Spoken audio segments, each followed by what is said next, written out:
Esdras 1, verset 1. Ensuite, Luc chapitre 24, le verset 25 Luc 24, verset 25. et 45. 45. Merci. Donc on écoute Je lis la parole. avec révérence. La première année de Cyrus, Oui, roi de Perse, afin que s'accomplisse la parole de l'Éternel prononcée par la bouche de Jérémie, écoute très bien. l'Éternel réveilla l'esprit de Cyrus. Tout le monde répète. L'Éternel réveilla l'esprit de Cyrus, roi de Perse, qui fit faire de vive voix et par écrit cette publication dans tout son royaume. Le verset 1. Maintenant, le second verset. Donc ici, il a été question de l'esprit de Cyrus que l'Éternel a réveillé. Luc 24, 45. Alors il leur ouvrit l'esprit. Ici, il n'est pas question de réveiller, mais il est question de ouvrir, comme si c'était fermé, ouvrir leur esprit. Afin qu'ils comprissent les Écritures. Mais qui Jésus a ouvert l'esprit ici, c'est les disciples. Que Dieu bénisse sa parole. Amen. Que Dieu bénisse sa parole. Amen. Que Dieu bénisse sa parole. Amen. De l'autre côté, on dit acclamons la parole Parole de de Dieu. Et puis on Dieu. répond comment? Amen. Maintenant, quand moi je dis que Dieu bénisse sa parole, tu dis quoi? Dis-moi Amen. Alléluia. Amen. Voilà. Maintenant, écoute très bien. Et puis je vais te donner un thème à ce petit message. Dis petit message. Petit Et le message. petit thème là, c'est sauver pour servir. Dis à moi sauver pour servir. Sauver pour servir. Quand Dieu te sauve, de quoi? Du monde. Et qu'il t'introduit dans son royaume, c'est pour le servir. Servir. Amen. Alléluia. Amen. Donc on est converti pour servir Dieu. Et quand on parle de servir Dieu, ce n'est pas seulement nous qui sommes pasteurs en plein temps ou ceux et celles qui sont à mi-temps. Tu comprends? Dis Amen. Amen. Tu n'es pas encore disposé. Amen. Le thème c'est Sauver pour servir. servir. Tu sais, dans l'Ancien Testament, ceux que Dieu avait mis à côté pour servir, on appelait ces personnes-là sacrificateurs. Dis avec moi sacrificateurs. Ça, c'était l'ancienne alliance. Maintenant que nous sommes dans la nouvelle alliance, donc dans cette dispensation de grâce, vous allez remarquer que la Bible dit dans Apocalypse chapitre 1, le verset 5, que Christ aussi a fait de nous un royaume de Sacrificateur. Alors que hier, le peuple de Dieu, c'était seulement Israël. Ok? Constitué de 12 tribus. Dieu a pris une tribu d'entre les 12. C'est la tribu de Lévi. Et même la tribu de Lévi, Dieu va sélectionner une famille, la famille de Aaron. Quelqu'un comprend bien ce que je dis? Amen. Et c'est la famille de Aaron seul que Dieu avait confié la charge du sacerdoce, c'est-à-dire le service de Dieu. Donc, dans une tribu, Dieu prend une seule famille. Et c'est la famille là qui fait quoi? Qui enseigne, qui prêche, qui s'occupe des choses de Dieu, dans la maison de Dieu, dans les tabernacles et dans les synagogues. Et ces personnes-là, Dieu a donné comme nom sacrificateur. Donc, Israël, composé de 12 grandes familles appelées tribus, Dieu choisit la famille de Lévi. Et dans la famille de Lévi, Dieu trie encore, il prend les sacrificateurs, qui sont tous issus de la famille de qui? Aaron. Vous voyez la sélection, non? Maintenant, quand Jésus vient, on finit avec l'ancienne alliance, nous sommes dans la nouvelle alliance. Dans la nouvelle alliance, Jésus dit qu'il a fait de nous, quand je parle de nous, c'est toi, c'est moi, c'est l'ensemble du corps de Christ, l'Église. Il a fait de nous tous un royaume de sacrificateurs. Ça veut dire que pour Jésus, ce n'est pas une minorité de personnes qui doivent le servir. Et puis les autres sont assis comme des spectateurs. Comme sur un stade de 45 000 personnes, il n'y a que 11 joueurs à gauche, 11 joueurs à droite, l'arbitre et les ramasseurs de football qui sont actifs. Et puis tout le reste là, ce sont des supporters ou les spectateurs. Pour Christ, l'Église, tout le monde est appelé à le servir. Il est vrai que certaines personnes comme moi, par exemple, comme nous, sommes appelés à servir en plein temps. Mais tout le corps de Christ doit servir Dieu. Alléluia. Si vous avez suivi avec moi, il est dit dans Esdras chapitre 1 verset 1. La première année du règne de Esdras, c'est ça? Cyrus. Autant pour moi. De Cyrus, l'Éternel réveilla l'esprit de Cyrus. Et l'Éternel dit à Cyrus, dis à mon peuple de partir à Jérusalem en Juda et de bâtir ma maison. Alors, qu'est-ce que cela veut dire?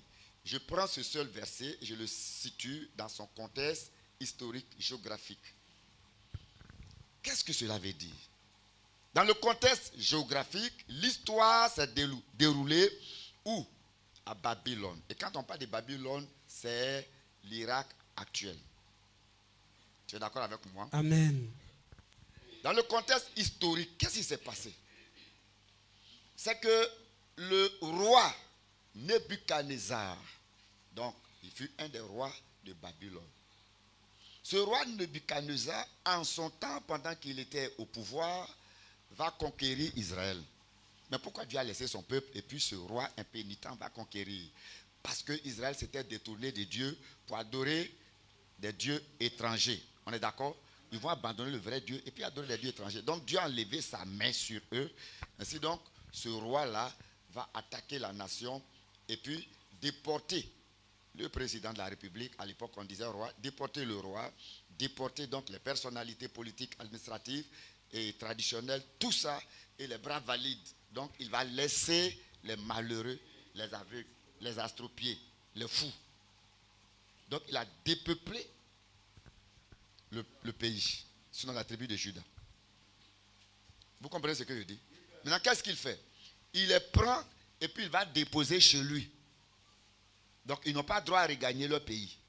Donc, ils sont restés là-bas 1 an, 2 ans, 3 ans, 10 ans, 20 ans, 50 ans, 60 ans, 70 ans. Est-ce que quelqu'un me suit? Amen. Donc, durant les 70 ans, le roi qui a déporté, lui, il est mort.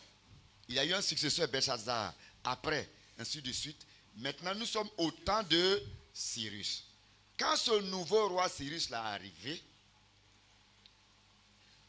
l'État ou l'administration, c'est quoi? La continuité.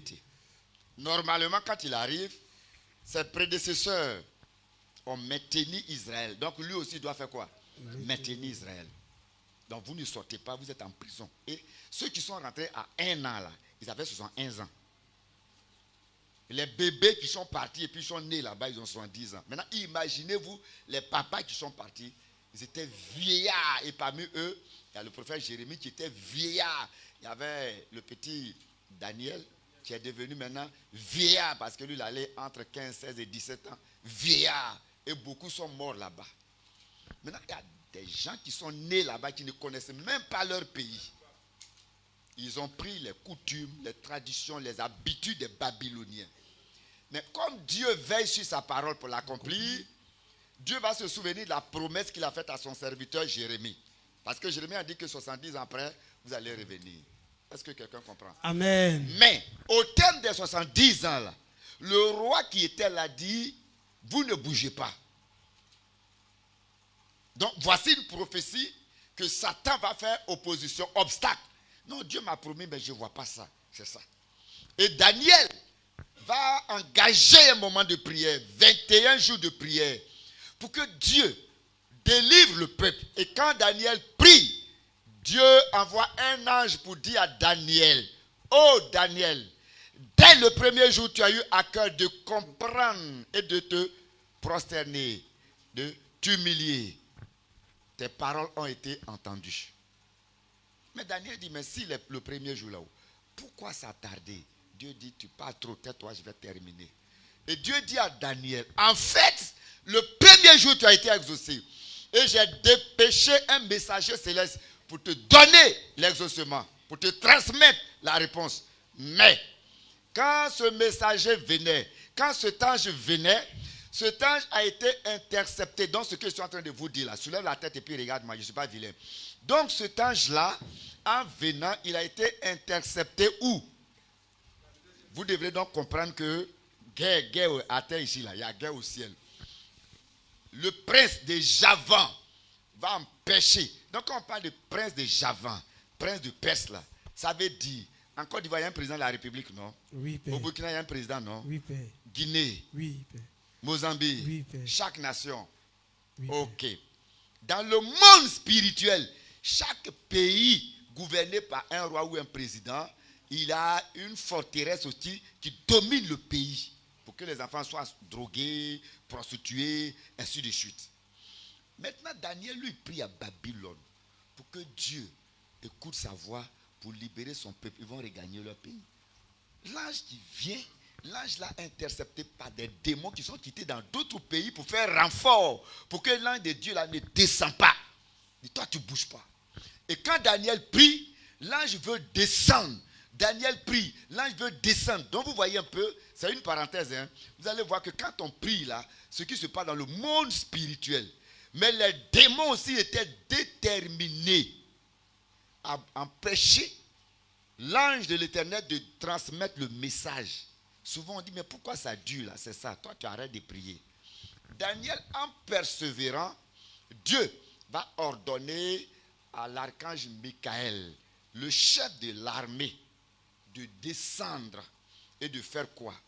De détruire tous les anges qui sont là. Et quand cet ange est arrivé, il a vaincu les démons qui étaient dans le deuxième ciel. Et il a ordonné à l'ange messager, là, il a dit, Yako, ça fait 21 jours que tu te bats, je suis venu à ton secours, descends. Un ange qui s'est battu pendant 21 jours, les démons sont déterminés, ils disent, non, on ne te laisse pas. Maintenant, toi, poussière, 100% poussière. Et puis pécheur, repentant, chaque jour, là, Seigneur, pardonne-moi où j'ai menti, Seigneur, pardonne-moi où j'ai volé. Toi, tu crois que Dieu va t'exaucer facilement? Si, même si tu exauces facilement, il y a des esprits qui sont là pour faire opposition. Quelqu'un comprend bien? Amen. C'est pourquoi on vous dit, venez aux réunions de prière, vous ne venez pas. Venez aux réunions d'intercession, vous ne venez pas. Tu es assis à la maison, puis tu envoies un SMS. Homme de Dieu, prie pour moi, mon enfant est attaqué. Homme de Dieu, prie pour moi, on va envoyer mon mari. Homme de Dieu, prie pour moi, moi-même j'ai diarrhée toute la nuit. Homme de Dieu, ça dit que toi tu es là-bas et puis c'est tes celui-là qui vient fier. Tu dois faire comme Daniel. Il n'était pas prophète. En fait, Daniel était un laïc, travailleur. Il était un fonctionnaire. Il a eu la grâce étrangère, mais il est rentré dans le gouvernement.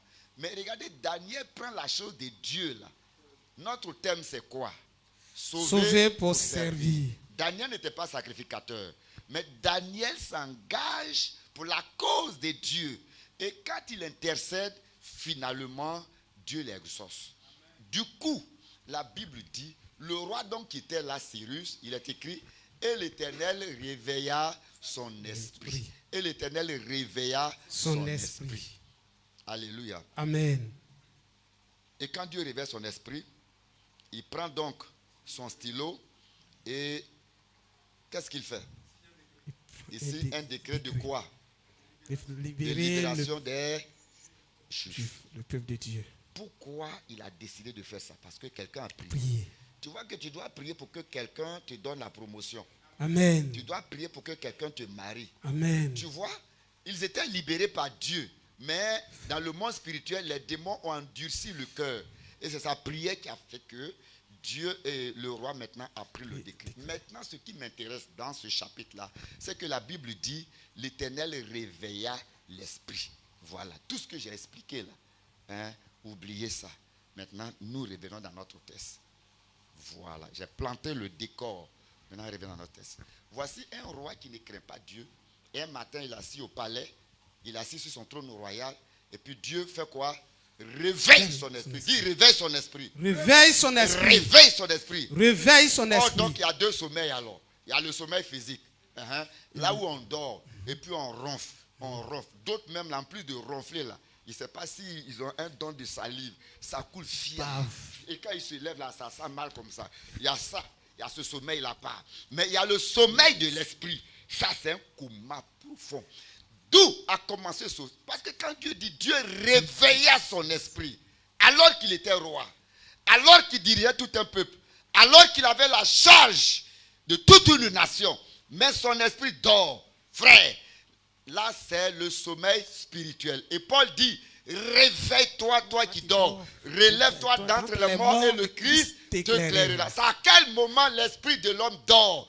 L'esprit de l'homme a commencé son sommeil depuis dans le jardin d'Éden. Est-ce que quelqu'un me suit? Amen. Lorsque le patriarche Adam s'est détourné de Dieu par la désobéissance et qu'il a été exclu, mis sous discipline, hors du jardin. Quelqu'un m'entend?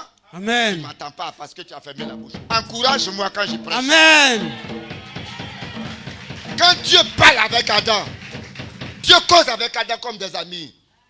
Et puis Adam touche l'interdit. Dieu dit, je n'aime pas ça. Je t'avais prévenu. Car un homme averti en vaut deux. Et puis Dieu dit, d'accord, à partir d'aujourd'hui, tu es toujours mon enfant. Mais c'est terminé. Tu as terre. Moi, descendre, causa et toi là, c'est bon. Je suis là-bas. On appelle ça le gouvernement humain. L'homme décide lui-même de se diriger. Tu vois? Et oui, puis Père. Dieu part. Ce Adam-là, il ne cause plus avec Dieu, non? Oui, Père. Il va avec sa femme et puis l'enfante.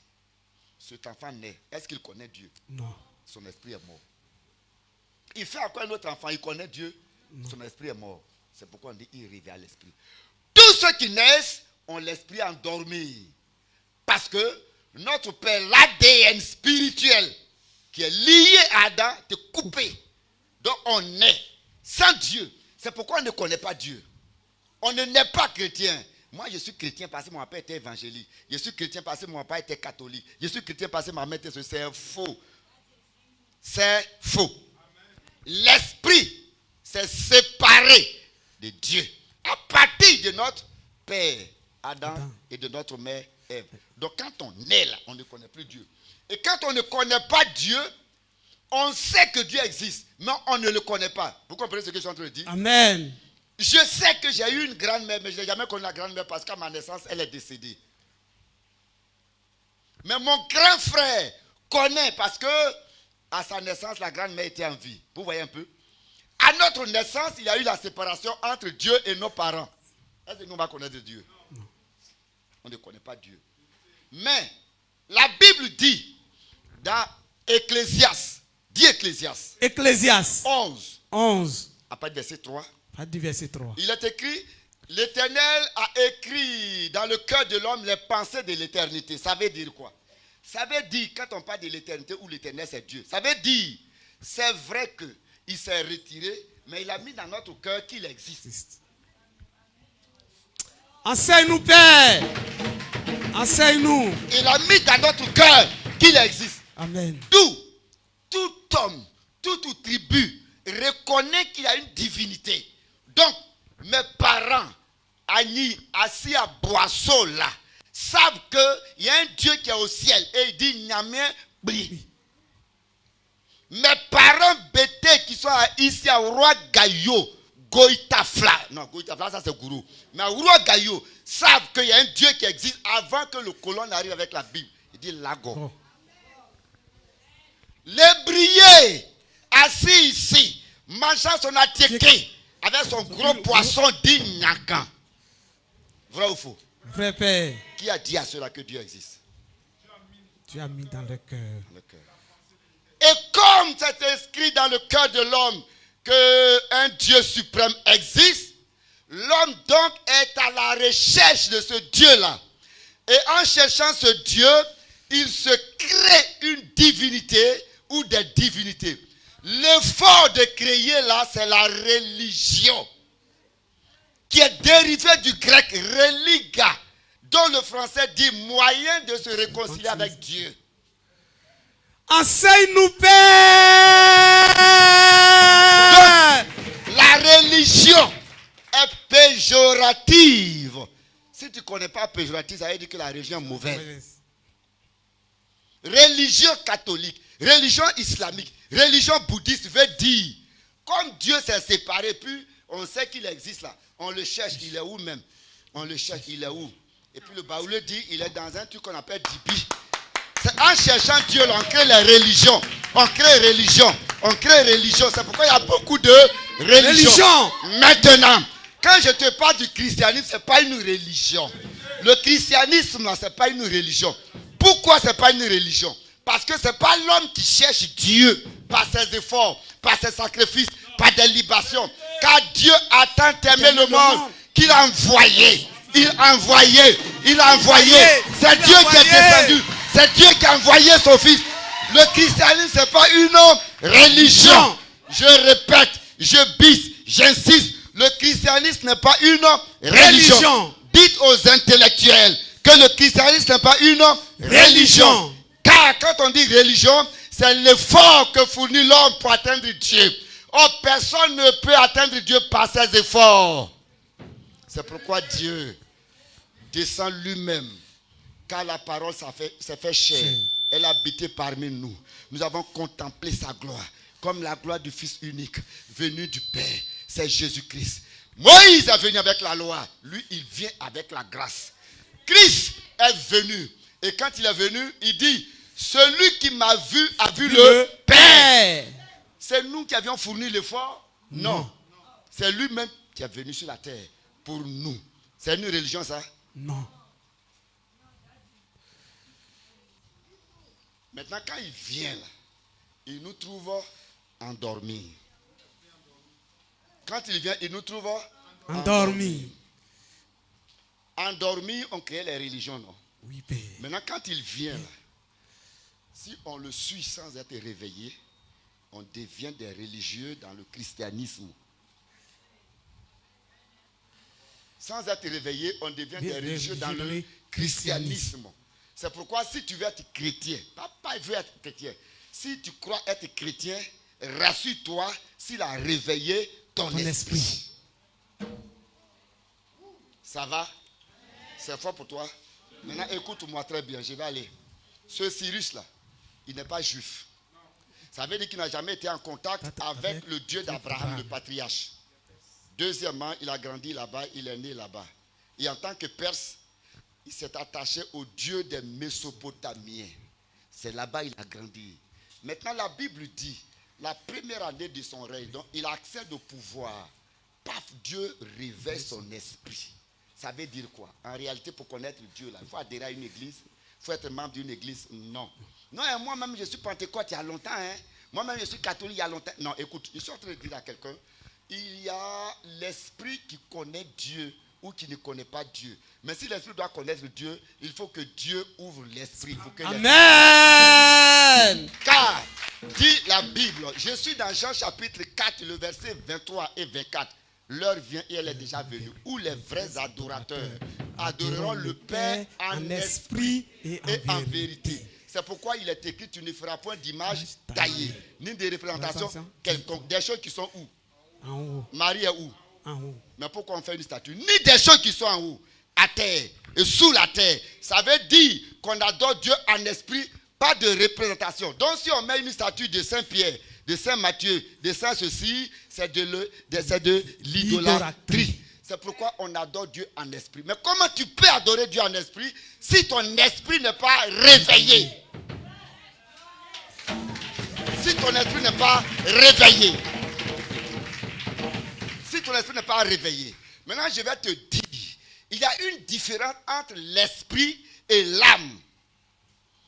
L'âme, là, c'est le domaine de l'intellect qui n'a rien à voir avec l'esprit qui dort qu'on doit réveiller. L'âme se développe par l'apprentissage. C'est pourquoi un enfant qui ne connaît pas Dieu, quelqu'un qui ne connaît pas Dieu, il va à l'école, il apprend, il devient intelligent.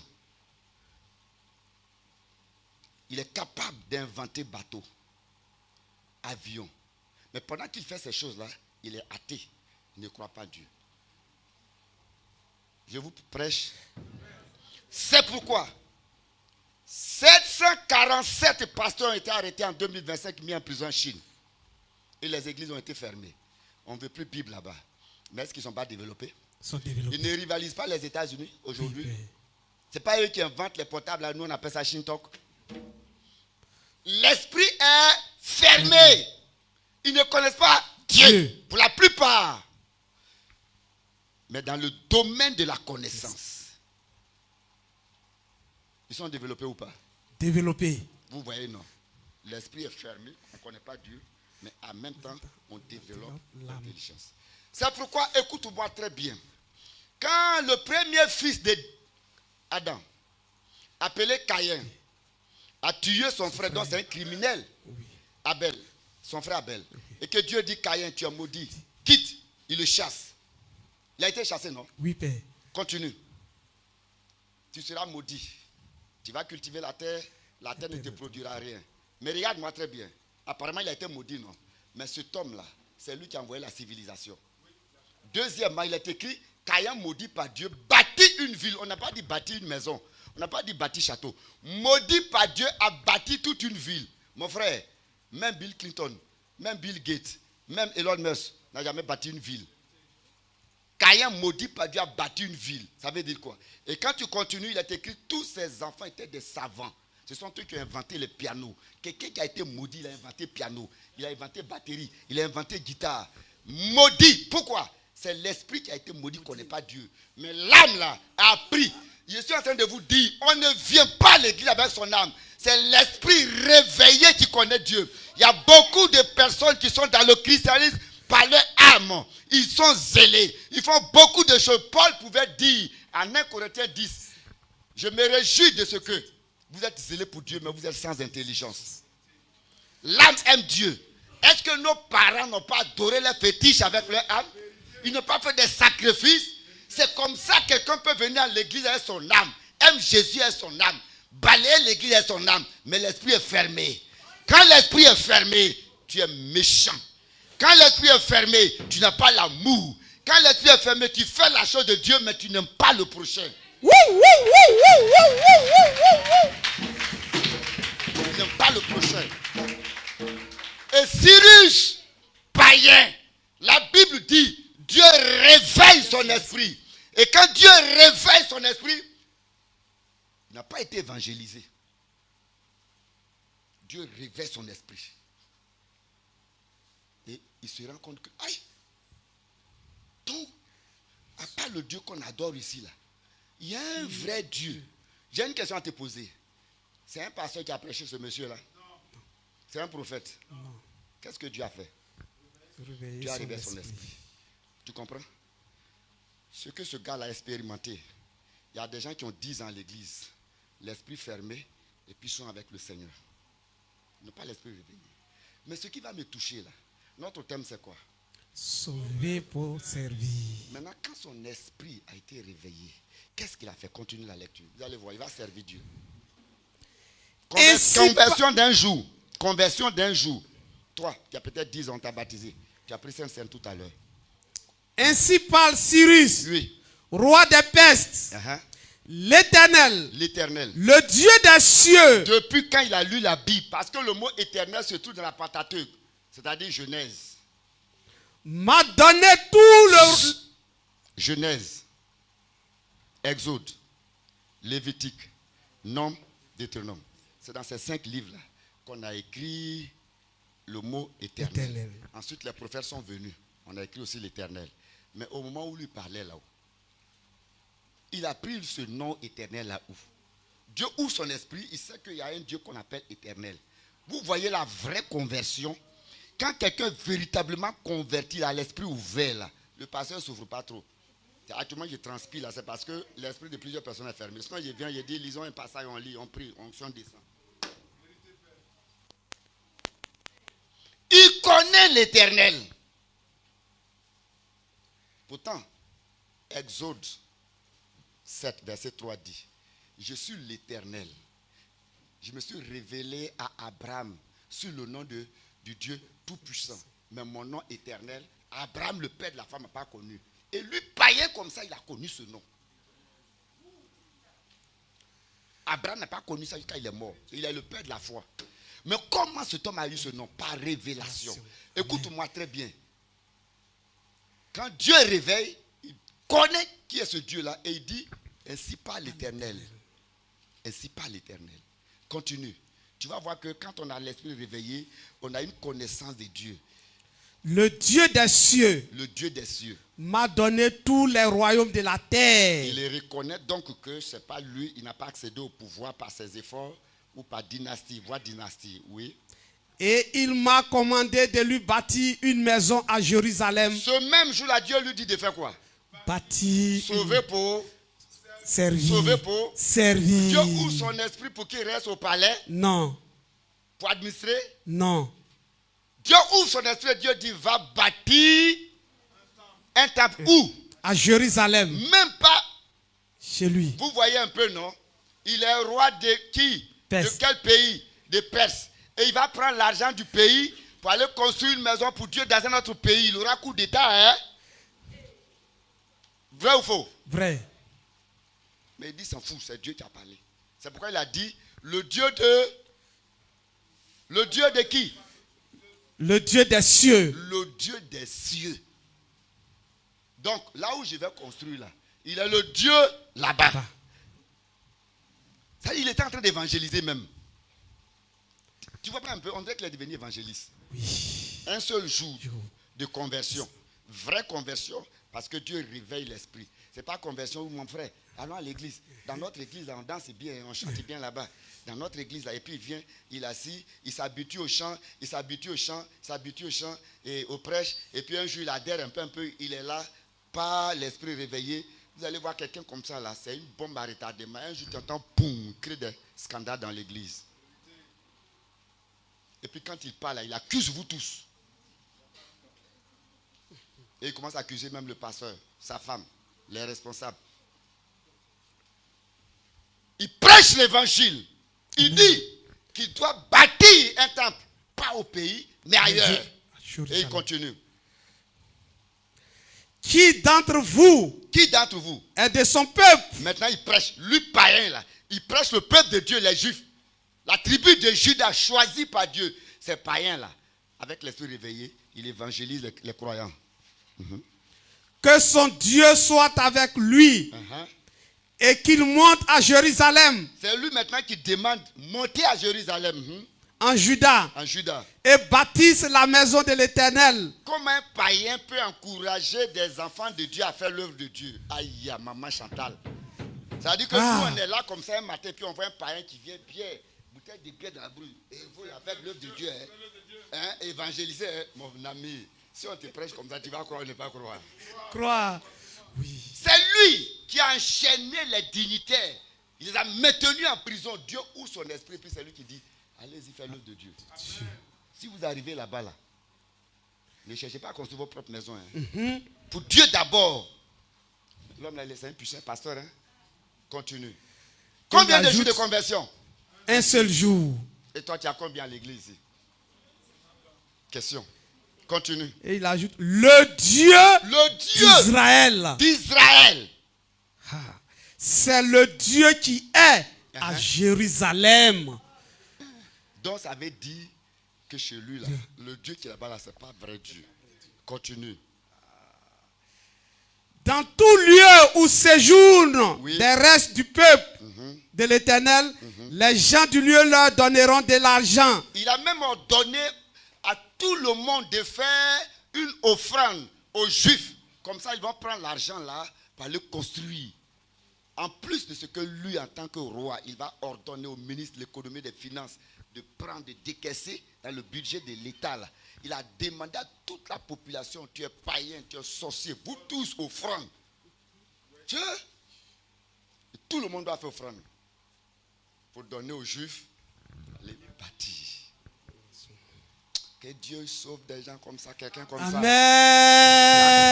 Quelqu'un que je vois dans mon esprit, si Dieu l'a sauvé comme ça, c'est bon. Amen. Alléluia. Continue, Amen. mon fils. De l'or, des effets et du bétail. Il dit même donner de l'or, bétail. Est-ce qu'on prend mouton pour construire l'église?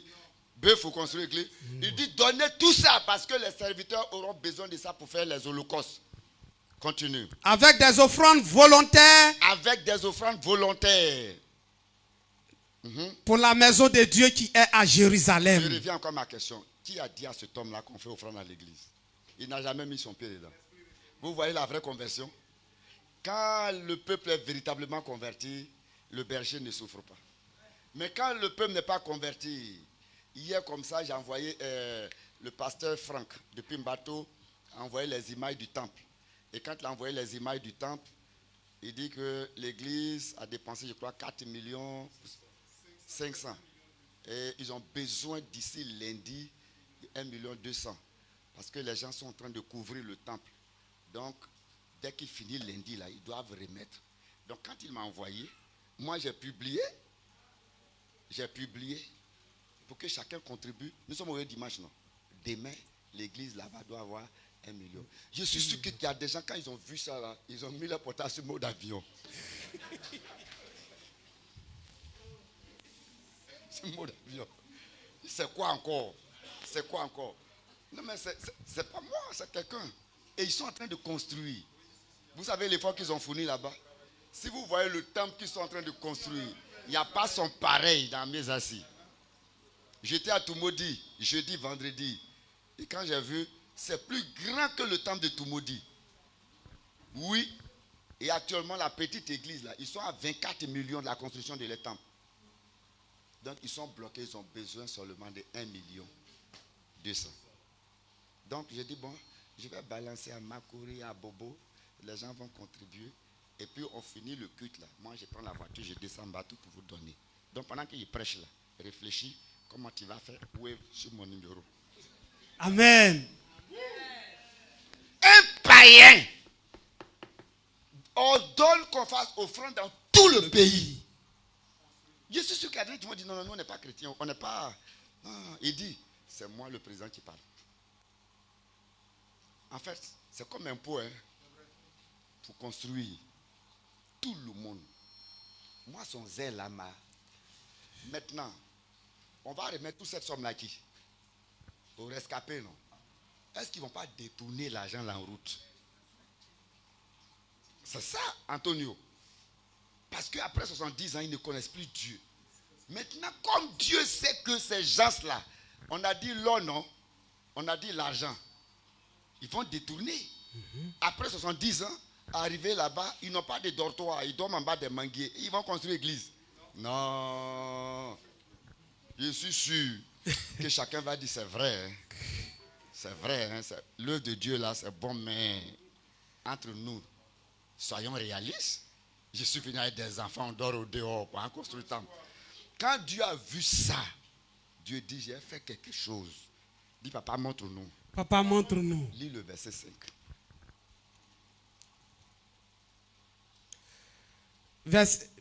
Chapitre 5. Verset 5, pas le chapitre 5. Verset 5. Les chefs de famille de Juda. Les chefs de famille de Juda. Et de Benjamin. C'est à eux qu'on va remettre l'argent là. Les sacrificateurs et les lévites. Même les sacrificateurs et les lévites. Tous ceux dont Dieu réveilla l'esprit. Et donc, même les sacrificateurs, avec quoi? L'esprit. Maintenant, ils vont enseigner qui? Question. Même les sacrificateurs, serviteurs de Dieu, avaient l'esprit fermé. Donc, ils expliquaient la parole là, intellectuellement.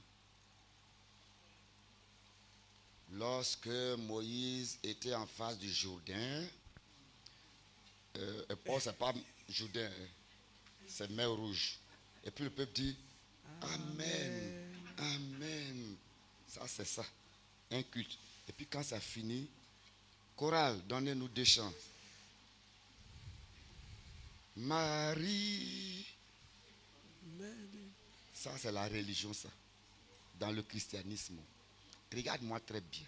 Oui, Père. Dieu sait que ces chefs de famille, là, ces sacrificateurs, là où ils s'en vont, ils n'ont pas de maison. Après 70 ans, ils vont bouffer, comme les Ivoiriens le disent, dépenser. Donc, pendant que Dieu réveille l'esprit de Cyrus, Dieu réveille même l'esprit des sacrificateurs. Il faut dire Koutoubout. Donc ces gens-là servaient Dieu comment? Sacrificateur veut dire pasteur ou serviteur de Dieu. Avec l'esprit. C'est pourquoi Jésus pouvait dire, quand un aveugle conduit, ils tombent tous où? Le premier aveugle, c'est qui? Les docteurs de la loi et les Nicodèmes qui étaient là. Les fidèles sont des aveugles. Et un aveugle, tu conduis un aveugle, tombe tous dans un trou. C'est pourquoi, serviteurs de l'Éternel, du Dieu très haut, laissez Dieu ouvrir votre esprit. Amen. Avant d'aller sur une formation théologique ou biblique. Amen. Dieu ouvrit l'esprit des sacrificateurs. Maintenant, on remet l'argent. L'esprit ouvert, arrivé là-bas, ils feront quoi? Ils vont bâtir. Quand je parle d'être sauvé pour servir, c'est ceux qui ont l'esprit ouvert et non ceux qui sont membres de l'église. On peut être membre de l'église et avoir l'esprit fermé dans l'église. Vous allez voir que, comme je le dis et j'insiste, quelqu'un qui est dans l'église, que Dieu n'a pas touché l'esprit, Dieu n'a pas réveillé l'esprit, mais qui est membre de l'église, s'habitue, il vient 2 ans, 3 ans, jamais servi Dieu comme Dieu le veut. Ça va. Amen. Ça, c'est l'Ancien Testament. Revenons au Nouveau Testament. Aujourd'hui, qu'est-ce qui s'est passé? Luc chapitre 24, le verset 25. Et je vais terminer. Vous allez voir le même scénario là-bas. Luc 24, verset 25. Alors Jésus leur dit. Verset 45. Verset 45. Alors il leur ouvrit l'esprit. Alors Jésus leur ouvrit l'esprit. Afin qu'ils comprissent les Écritures. Et il leur dit. Ainsi il est écrit que le Christ souffrirait et qu'il ressusciterait des morts le 3e jour.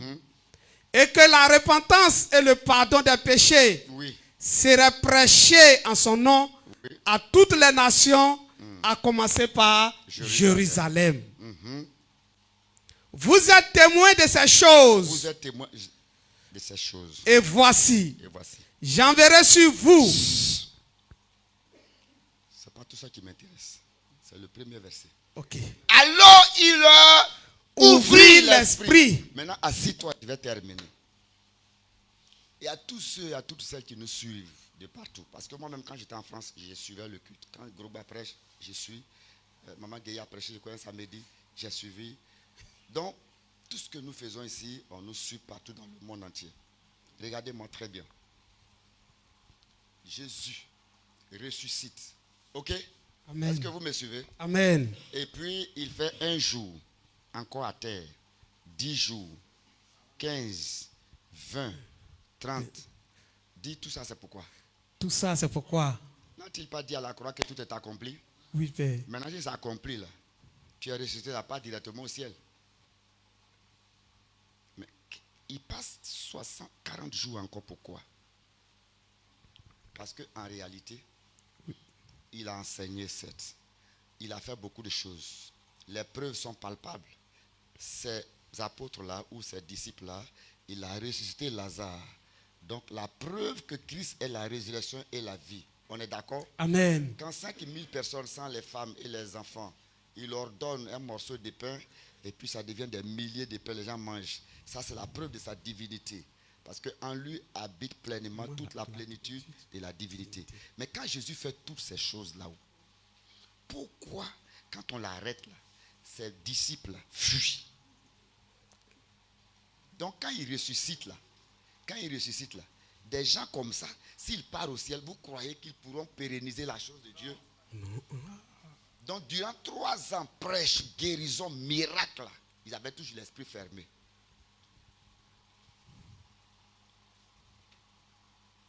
Pour devenir chrétien, c'est l'ouverture de l'esprit. Amen. Alors, il leur ouvrit l'esprit. C'est alors que les apôtres, depuis 3 ans, vont se convertir. Souvenez-vous qu'un jour, Jésus a dit à Pierre, quand tu seras converti. Pourtant, il est apôtre.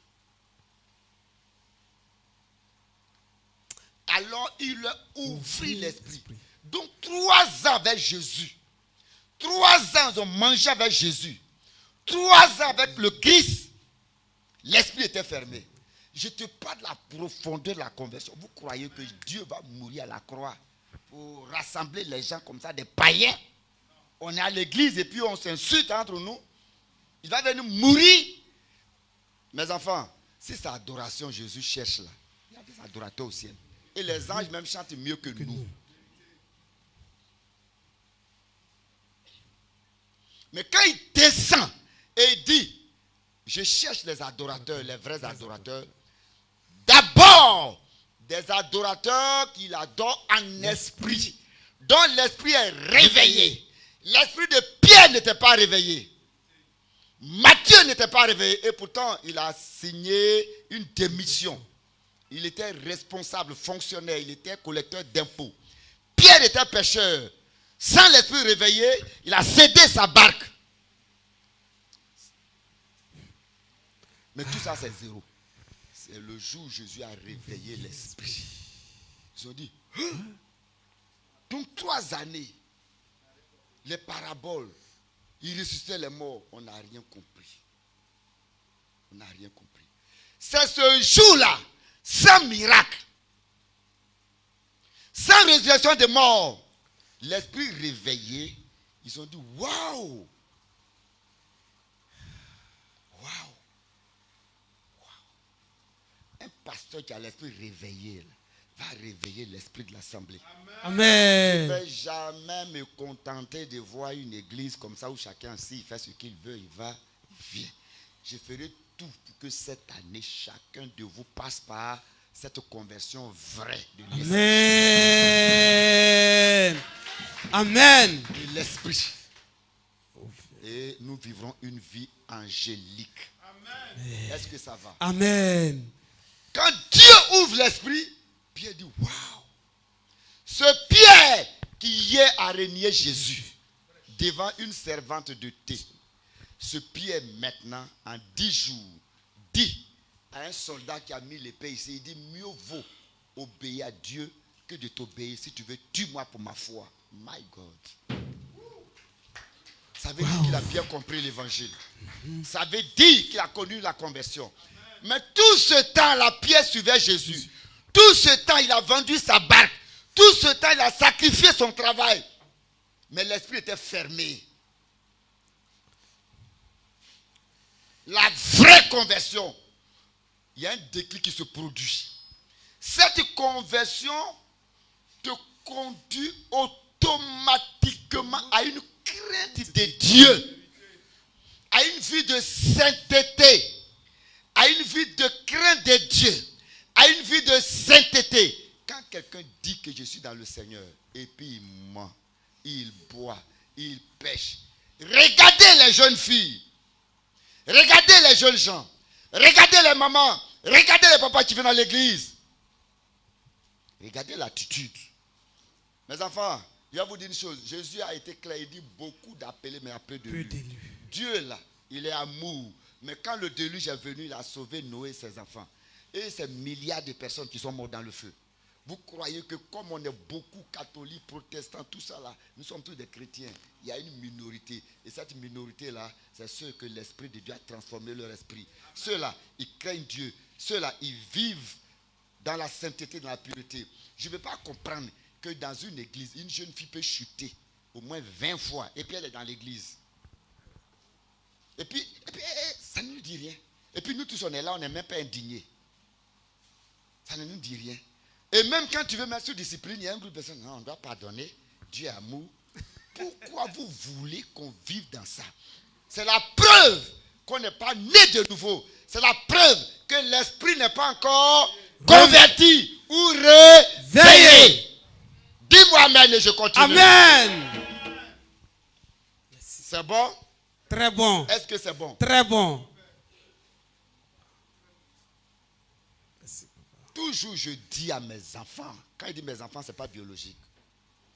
Quand tu vas te lever, c'est des erreurs que nous on a commis avant. Quand tu vas te réveiller pour marier un jeune, quand vous voyez, ils sont jolis. Et puis aujourd'hui, ils ont développé leur âme. Ils maîtrisent ça, ordinateur. Ils maîtrisent. Il y a un enfant de 5 ans qui a dit à son grand-père, Pépé, donne-moi 5 ans. Puis il a fait ça. Cheveux les blancs. Or, son grand-père ne sait pas que son portable là. Prends photo là. Vous voyez, ils sont nés avec ça. Et comme ils sont forts dans ces choses-là, ils pensent que vous là, papa là, vous êtes bêtes.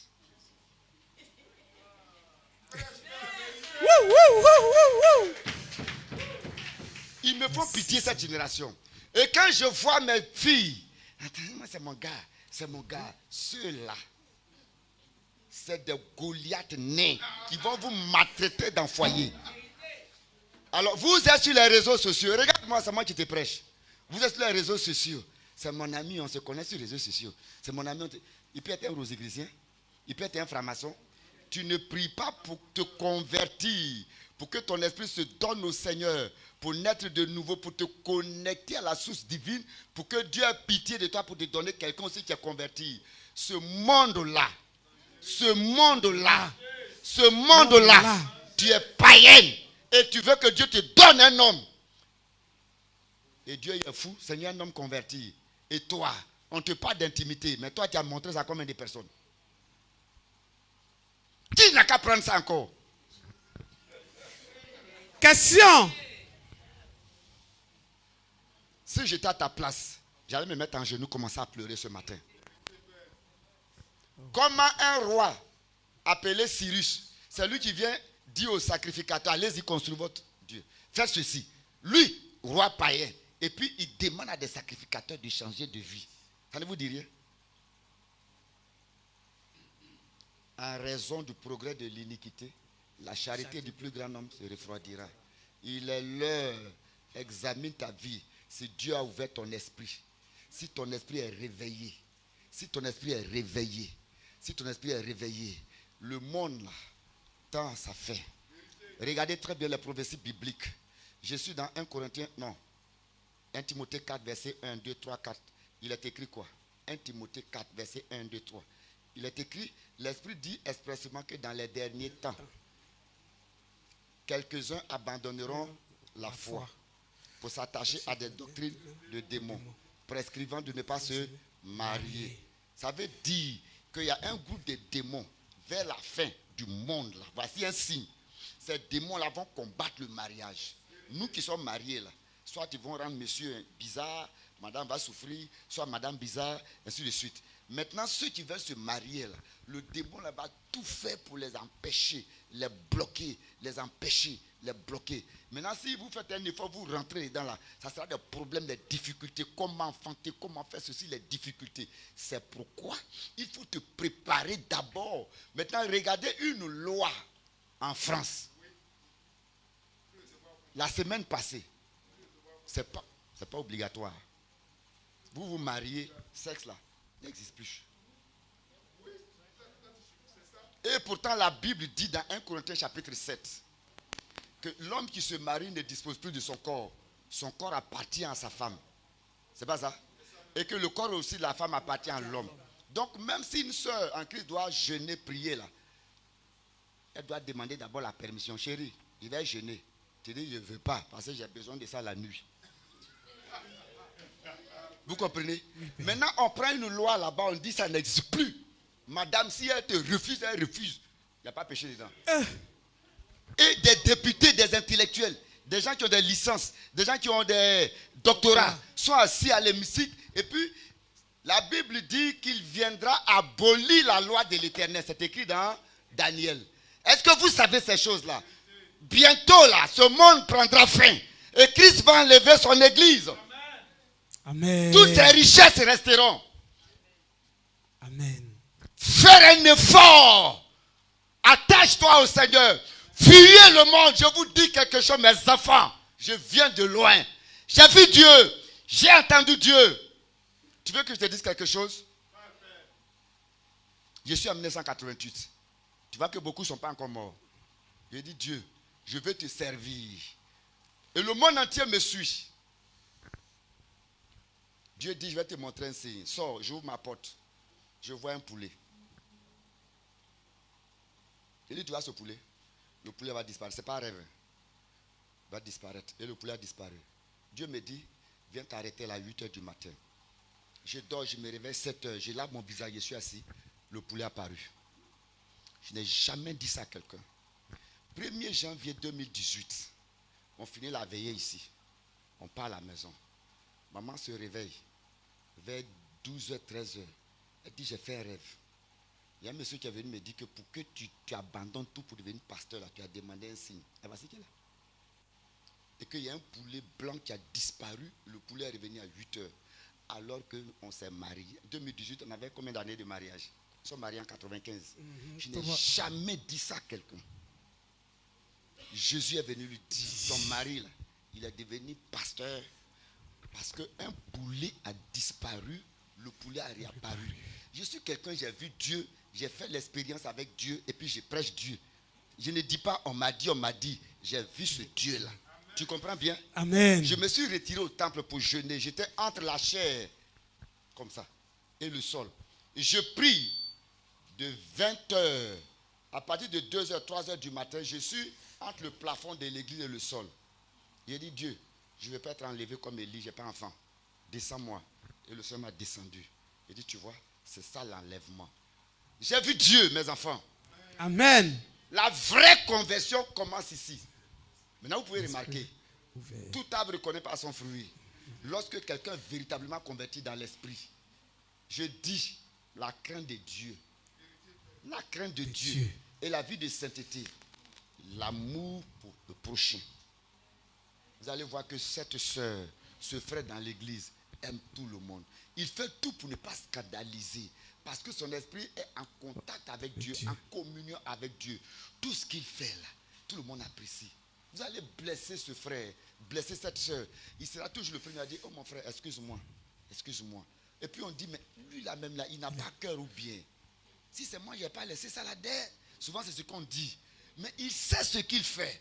Parce que s'il vit, ce n'est plus lui qui vit. C'est Christ qui vit en lui. Et Christ se lèvera au dernier jour pour lui donner sa rétribution. Amen. Donc il ne se défend pas. Blesse-moi, je remets à Dieu. Insultez-moi sur la terre. Insultez-moi sur la terre. Ce n'est rien. Ce n'est rien. Ce n'est rien, ma patrie est dans les cieux. Jurez là-bas, c'est ma nouvelle patrie. Méprisez-moi sur la terre. Méprisez-moi sur la terre. Rejetez-moi sur la terre. Rejetez-moi sur la terre. Ce n'est rien. Ce n'est rien. Ce n'est rien, ma patrie est dans les cieux. Jurez là-bas, c'est ma nouvelle patrie. Tu as besoin de te convertir.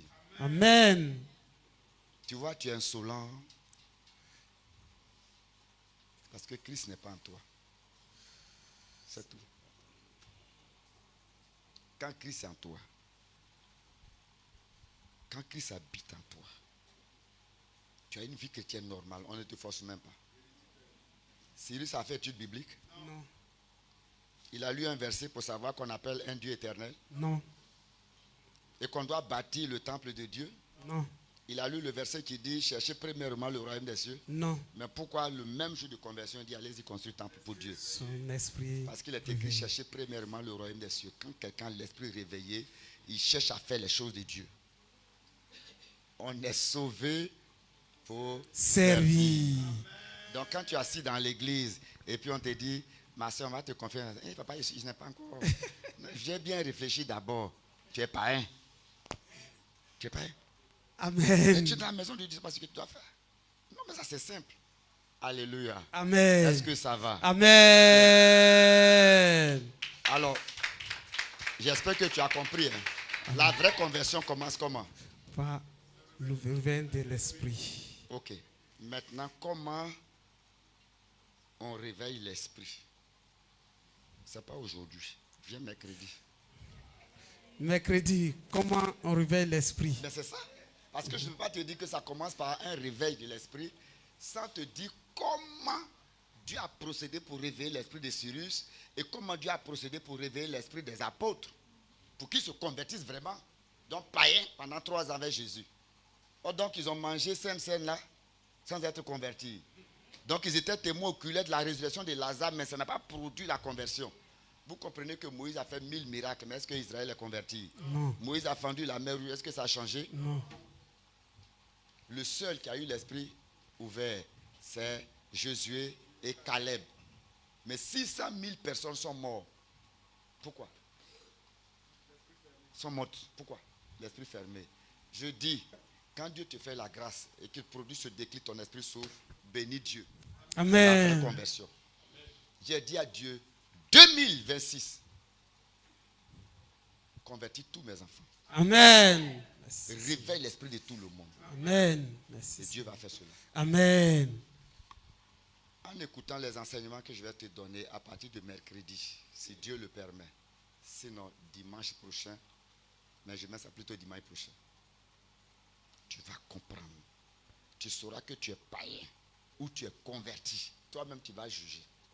Alléluia. Amen. Est-ce que ça va? Amen. Dis Seigneur Jésus, Seigneur Jésus, aie pitié de moi. aie pitié de moi. Sauve-moi. Sauve-moi. Je sais, Je sais, je suis loin de toi. je suis loin de toi. Change ma vie. Change ma vie. Réveille mon esprit. Réveille mon esprit. Réveille mon esprit. Réveille mon Au esprit. nom puissant de Jésus. Au nom puissant de Jésus. Amen. Que Amen. Dieu nous bénisse. Acclame Jésus.